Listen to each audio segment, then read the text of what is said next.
All right, the draft is just hours away, 24 to 48 hours by the time I've released this. And I am giving you my final rookie wide receiver rankings for the pre-draft, okay? Now, what I did is I took a screenshot of my final tiers with my rankings. I sent it into our Discord and I said, hey, I want to hear your questions. What questions do you have about my final rankings? Now, these rankings will absolutely change after we find out landing spots, but I wanted to hear some of your guys' questions. Now, if you want to be a part of our Discord community, link is in the description to join that Discord community. But I think it's important for me to say a couple things before I start. I think this year, more than any other year, there's such a huge space for differences of opinion. All right, I keep saying that statement on this channel, but I think specifically with this wide receiver class, I think there is so much room for differences of opinion, and I welcome that. If you have a different opinion to me, that is completely okay. All right, we all looking for something maybe a little bit differently. We all see something a little bit differently in some of these players. I mean, between the top 6 in this year's class, I don't think it's crazy, and I'm not going to call you crazy to advocate for any single one of those guys as the best wide receiver in the class. I will say as well, there is no Jamar Chase, there is no Justin Jefferson in this year's class. There's just not. There's just not that caliber of wide receiver in this year's class. So let's get that out of the way. You can now see my rankings. Again, this is pre-draft. This will change with the NFL draft and landing spots. But you can now see my rankings. Yes, they are tiered. All right, I've got 5 tiers here. Now, there's a 6th tier, but those players I just kind of view as players who they're not irrelevant, but not players that I'm very high on. So there might be some players that you don't see there. That's okay. All right, I'm going to pull up the questions that came in the Discord. Now, if I don't answer your question, it's because I probably just didn't have time to answer it. So I'm sorry if I don't get to everyone's. But first question here is from Kid Prosper. He says, I respect having Jameson as your wide receiver 1 for the class, but I'd like to hear more on why he's in a tier of his own. So it's a good question. I can definitely respect that question, Kid Prosper. Jameson Williams has been my wide receiver 1 ever since we started the scouting process back in December, excuse me. I have never wavered. I have never moved him down from the wide receiver 1 position. And I think there's a couple reasons that I'll tell you, but firstly, I don't think that there's a single wide receiver in this class that can offer the complete combination of what Jameson Williams can offer. That would be my simple answer. Now, let's talk about it. Number 1, truly elite speed. Truly elite speed. All right. I know we saw Olave and Wilson get into the 4.3s at the combine, but that's great for testing. Did they look like 4.3 wide receivers on film? I like Garrett Wilson. I like Olave, but when I watch their film, I don't really consider them true elite burners.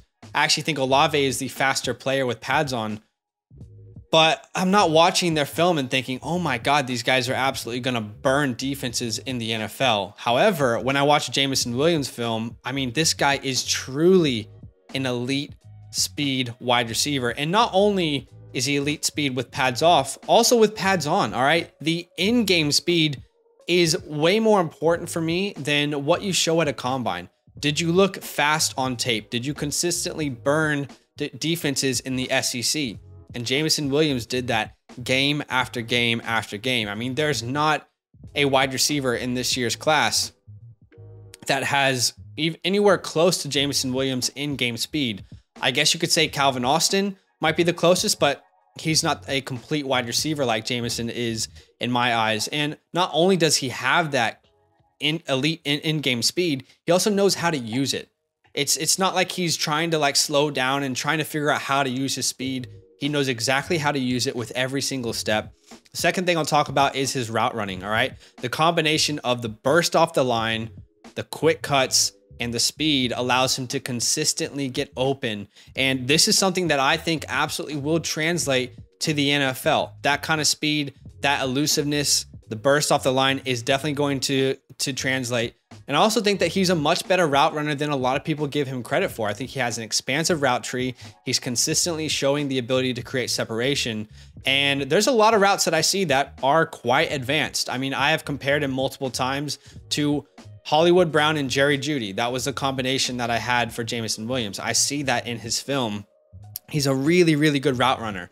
I know people aren't going to like this, but I would put his route running maybe like he's just below Garrett Wilson and Chris Olave as a route runner, but he's not far behind. And I think the rest of his game is more complete. Last thing I'll say is what he can do in the yak game. All right, Jameson Williams is not Tyreek Hill, so don't hear the wrong thing here. However, he does have Tyreek Hill in-game speed, and he can do what Tyreek can do after the catch as well with his speed. He is the modern day NFL is perfect for a player like Jameson Williams. The open field plays, just get the ball to your best player, let him operate in space. That is exactly the type of NFL that we're stepping into here with Jameson Williams. And the biggest qualm I keep hearing from people who are on live streams or whatever it might be about Jameson Williams is, well, he uses his body to catch the ball a lot. I understand that. But what about Tyreek Hill? Are we like completely blown away with Tyreek Hill's hands and you know, players who are a little bit similar? How about Deebo Samuel? Are these guys who have hands that are just like out of this world strong? No, I mean, how many one-handed catches or, you know, toe tap catches can you remember from Tyreek Hill? It's not a part of their game, but they can win in many, many other different ways. So my comp from day one, like I said, Hollywood and Jerry Jeudy. I think Jameson Williams absolutely has what it takes to be a game breaker on any single play for an NFL team. And I think we're going to see a lot of NFL teams take a shot on him or want to take a shot on him. I think he still could be the first wide receiver off the board. Now, does he have the safest floor? Of course not. But in Dynasty, I'm looking for the upside. Not so much just safety and security. I understand where people are coming from, though, with the Garrett Wilson takes. Second question is from Jamar and Savcon. And this is about Jameson as well. So Jamar, he says, I understand how great Jameson is, but if we were talking Dynasty, wouldn't it be very risky to still take a player so high coming off of injury? Just look at Odell. Obviously older, but wouldn't there be some concern in the Dynasty format for Jameson? Does that factor into him being tier 1? Also, it's great he's making progress and may be available towards middle/end of the season, which, by the way, they're saying he's going to be ready for training camp. Just an update there. But there's definitely a chance he can tear the ACL again. That's important right there. He says, but there's definitely a chance that he can tear the ACL again. We're going to talk about that. And then Savcon, similar question, but much more simplified. He said, are you concerned with his injury? All right, there's quite a few things to consider with this question. Firstly, I will say no. I'm not really worried about Jameson Williams' injury. All right, ACLs are not what they once were. Originally, it was considered to be this career-ending injury. Then, let's say 5 years ago, it was considered a question mark for a player's career. Like, can they come back from this? Now, pretty much everyone who comes back from an ACL who has been playing at an elite level is able to continue to do that. All right, their ACLs are actually stronger after the surgery than they were before. I mean, that's how far modern day science has come. Let's actually look at some wide receivers who have returned to elite form after an ACL tear. How about Jordy Nelson? How about Allen Robinson when he was with the Jags? How about Keenan Allen? And how about Cooper Kupp? All right, a lot of us are saying that he just had the best ever season from a wide receiver in the history of the game. But do any of us remember his ACL 2 years ago or whenever it was? No, because he's recovered from that and he's looked like a very good player. I mean, he's had a top 5 season 2 years ago even. So it's not something that really holds people back anymore. And lastly, you mentioned there is definitely a chance he can tear his ACL again. What? Well, of course there is. But that is 100% true for Jameson. That is 100% true for any player that's coming in as a rookie this season. I mean, it could happen to Garrett Wilson. It could happen to Olave. It could happen to London. Any single player that you name, we play the game of football. It is a contact game. There is always going to be a chance that someone can tear an ACL. That's not a reason for me, at least, based off of modern day science to not draft him. So in conclusion, I'm not going to dock him after this injury when we've seen such huge strides in the medical field, and as well as multiple players returning to elite form after the same injury, right? I mean, we could even argue that the two best players in this year's Super Bowl, right? Joe Burrow, Cooper Kupp, both came off of ACL injuries and were the best players for the team respectively. I love the question though. All right, question 3 is from SDay2137. He says, which tier 3 on wide receiver is most likely to offer a weekly 8-point floor over the course of his career in a deep dynasty with 3 flex spots? That's a potential starter. So you can see my tiers obviously. So he says from tier 3 onwards. And I think the easy answer here would be for me to just say Jahan Dotson and Sky Moore, because I think that is the most obvious answer. But I wanted to give you someone that maybe a lot of us are not talking about in Dynasty, and a lot of us are maybe devaluing from tier 3 onwards, and that's John Mechie, okay? John Mechie, I mean, let's think about Jacoby Myers, Hunter Renfrow. That is the type of role that I could see John Mechie carving himself out in a modern day NFL offense. So obviously the easy answer there is Jahan Dotson or Sky Moore, my tier 3.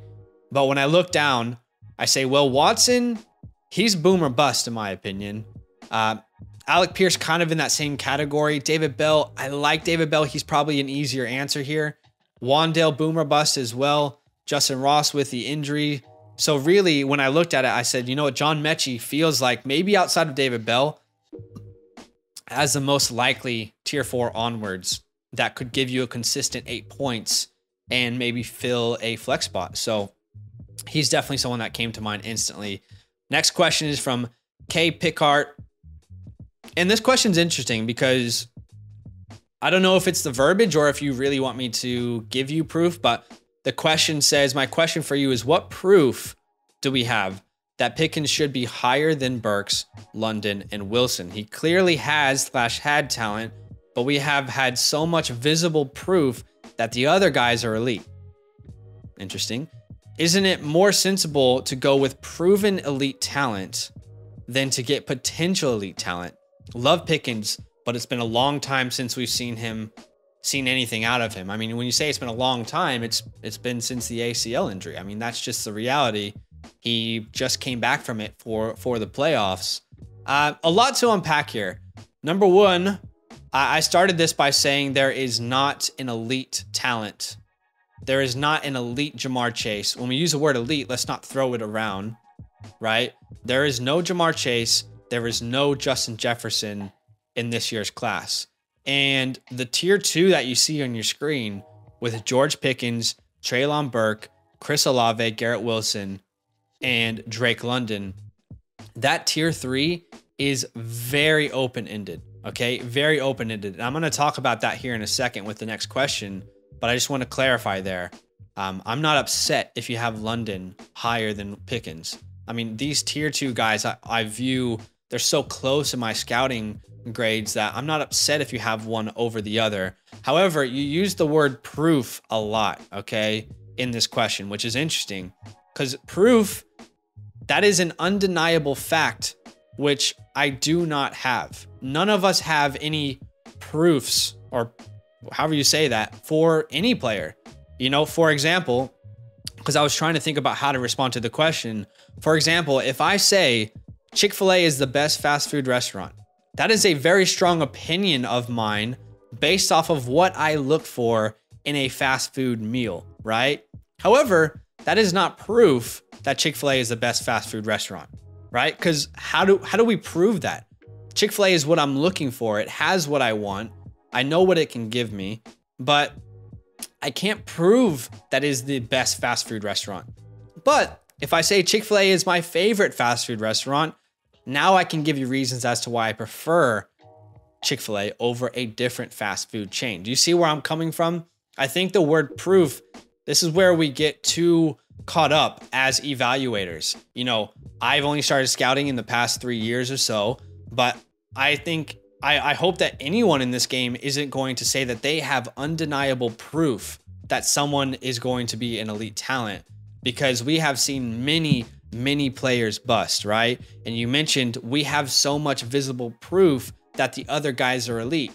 And I think you're referring to Burks, London, and Wilson. But I would disagree. I don't think that we have proof. I don't think I can sit here and say, yep, there's enough proof that Burks, Wilson, and London are absolutely bust proof. I think Wilson has the highest floor between them, but there's questions about London. There's questions about Burks. So I'm not going to sit here and tell you that I have proof. But if you really want to hear me break down the reasons why I love George Pickens, why he is my wide receiver 2 in this class, and I would strongly encourage you to watch the video that I have linked right here. You can click it, you can open it up in a different tab, but watch this video after this video, and maybe I'll link it at the end as well. But in the video that I'm telling you to watch, it is the first player that I talk about, and I give a bunch of detail as to why I am in love with George Pickens and why he is my wide receiver 2 in this class. I would strongly advise you to watch it. If I was to tell you every reason as to why I love Pickens, why I see the upside, the things that I love about his game, and why I'm choosing him over everyone, the video would just be far too long. So that video is entitled Rookie Rankings Check. I'll try and link it. If I didn't, I'll definitely put it at the end of this video.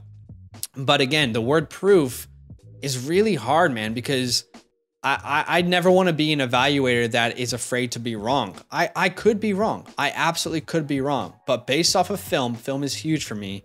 Based off of film and what I see, I think it's best explained in that video.